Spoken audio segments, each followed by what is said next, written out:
Siguro po part po yun ng image ko, pero ang hirap kasi pag nanggaling sa akin eh. Pero maniwala kayo sa akin, sa totoo lang, hindi naman ako maarte. Magkaiba naman yung sinasabi yung Inglesera or gano'n sa maarte. And honestly, ang mga tao po sa showbiz, although akala mo glamorous, gano'n, hindi ka talaga pwedeng maarte sa negosyong ito. Kasi lahat talaga mapupuntahan mo at lahat ma-experience mo.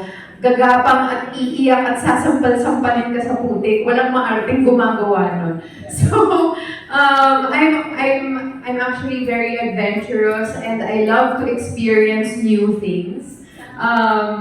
So, oo, kahit saan pa talaga nila ako dalhin. Ang gagaling nga ng mga researchers ng show na to eh. Kasi, although I've been alive for 34 years, living in the Philippines my whole life, dito ako lumaki, ang dami pa rin nilang nakahanap ng mga bagong experiences for me.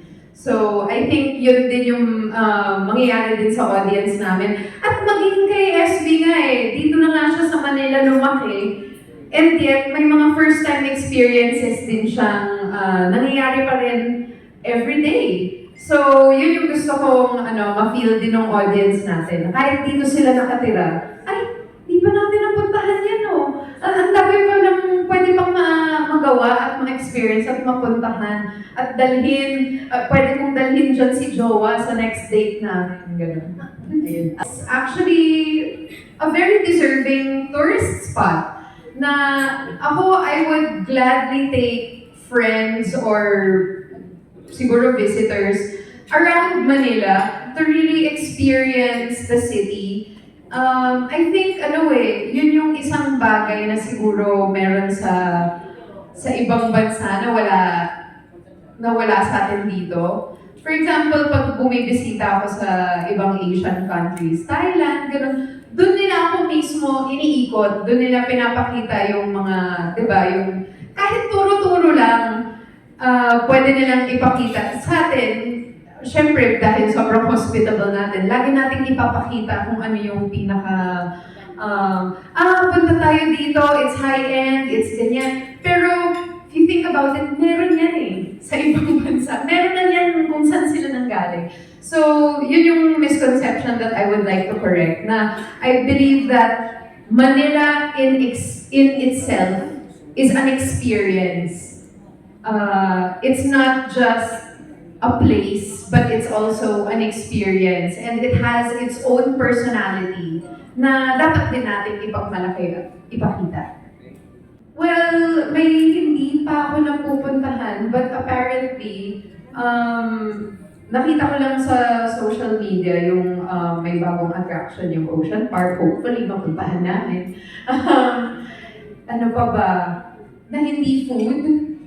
Dayo naman. Foodie ako eh. Marami pa akong hindi napupuntahan, pero marami din akong nakikita on social media. Gusto ko puntahan yung bata na nagbebenta ng hotdog. Kilala niyo ba yun? Nakita niyo na ba yun?